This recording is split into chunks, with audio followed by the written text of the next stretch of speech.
ఇక మిగతా వార్తల్లోకి పోదాం. తూర్పుగోదావరి జిల్లాకు భారీ ఎత్తున భద్రతా బలగాలు తరలించారు. తునిలో 144 సెక్షన్ కొనసాగుతూ ఉన్నది.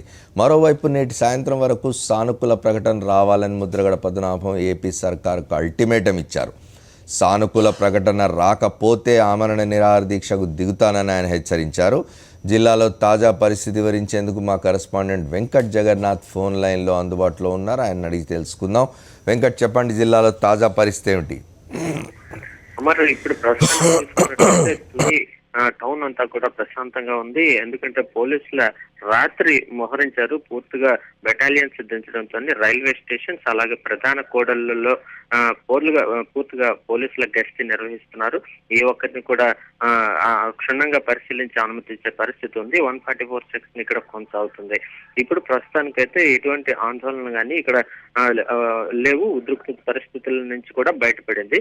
పూర్తిగా వాళ్ళ పోలీసుల ఆధీనంలోనే ఉందని చెప్పొచ్చు.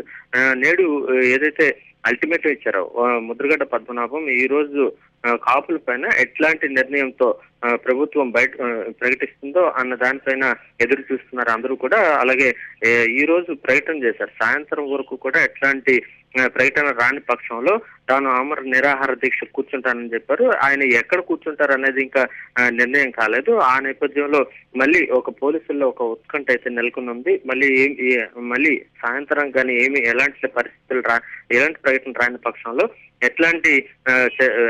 ఎలాంటి ఆందోళన దిగుతారా అన్న ఆందోళన మాత్రం పోలీసుల్లో ఇంకా నెలకొనుంది. అమర్, గతంలో కొన్ని సందర్భాల్లో చూసినాం, ముద్రగడ పద్మనాభం గారు ఆందోళన నిర్వహించే పద్ధతి చూసాం.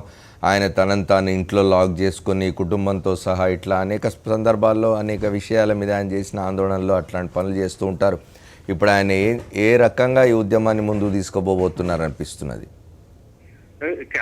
అమర్, క్లారిటీగా చూసుకున్నట్లయితే ముద్రగడ పద్మనాభం ఒక ఏదైనా నిర్ణయం తీసుకున్నారంటే దాని మీద పూర్తిగా కట్టుబడి ఉంటారు. అట్లానే ఆయన కూడా చాలా యాటిట్యూడ్ కూడా చాలా ఉధృతంగా ఉంటుంది. ఎందుకంటే ఆయన ఒక నిర్ణయం పైన కట్టుబడి ఉండే మనిషి కావున ఆయన ఎట్లాంటి చర్యకైనా దిగొచ్చు అనేది ఇక్కడ ప్రజల్లో ఉంది. అదే విధంగా గతంలో చూసాం 3-4 రోజుల పాటు ఇంట్లోనే ఉండి గంట పేల్చుకుంటానన్న పరిస్థితుల మధ్య అప్పుడు చాలా ఉద్రిక్తత కెర్లంపూడిలో నెలకొంది. అయితే ప్రస్తుతానికి ఆయన కెర్లంపూడిలో ఉన్నారు.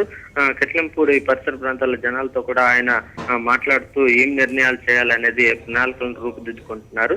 ఈ నేపథ్యంలోనే ఆయన మళ్ళీ అదే తరహాలో ఇంట్లో ఉంటూనే తాను ఎవరికి ఇబ్బంది కలగకుండా ఇంట్లో ఉంటూనే ఒక కాపు ఉద్యమాన్ని ముందుకు తీసుకువెళ్ళాలి అనేది ఆ ఉద్దేశంతో కనిపిస్తున్నట్లు స్థానికులు అయితే చెప్తున్నారు. అలాగే ఇంట్లోనే మళ్ళీ నిర్బంధం ఇచ్చుకొని ప్రభుత్వంపై ఒత్తిడి పెంచే ప్రయత్నం అయితే ఉండొచ్చు అనేది వాళ్ళ యొక్క ప్రజల అభిప్రాయం మాత్రమే. ఇది ఈ నిర్ణయం సాయంత్రం కల్లా ఎట్లా ఉంటుంది అనేది చూడాల్సి ఉంటుంది. అమర్, ఒకటి వెంకట్, మీరు చెప్తున్నట్టుగా మనం కూడా చూసినాం. గతంలో ముద్రగడ పద్మనాభం చాలా నెమ్మదస్తుడు. ఆయన ఎప్పుడు ఎవరికి హాని కలిగించకుండా తనను తాను హింసించుకునే పద్ధతిలో ఇంట్లో లాక్ చేసుకొని ఇట్లాంటి ఉద్యమాలు చేసే వ్యక్తి. నిన్న జరిగిన ఆందోళన సందర్భంగా ఆయన ప్రసంగమే ఇంత ఉద్రిక్తతకు దారితీసింది. అక్కడ ఆ సభకు హాజరు కావడానికి వచ్చిన వారిని రెచ్చగొట్టింది అనే విమర్శలు వస్తూ ఉన్నాయి. అంటే అమర్, దీన్ని ఒక విధంగా చూడదు. ఎందుకంటే ముద్రగడ్డ ఓన్లీ ఆయన మాట్లాడే స్పీచ్ లో కూడా స్పష్టంగా నమ్మదగిన సూటిగానే చెప్పారు. కాపు నాయకుల ఉద్యమానికి, కాపులందరూ కూడా ఉద్యమానికి సిద్ధం కండి అన్నారు. అట్లానే మనం ఎలాంటి ఏ పరిస్థితులైనా ఎదుర్కోవాలి అనేది ఆయన ఉద్దేశంతో ప్రసంగించారు. అలాగే కార్యకర్తల్లో కూడా ఒక ఉద్విగ్నమైన చాలా అగ్రెసివ్ గా ఉన్నారు. ఎందుకంటే అప్పటికే ప్రభుత్వం పైన చాలా వరకు కూడా అసహనంతో ఉన్నారు వాళ్ళందరూ.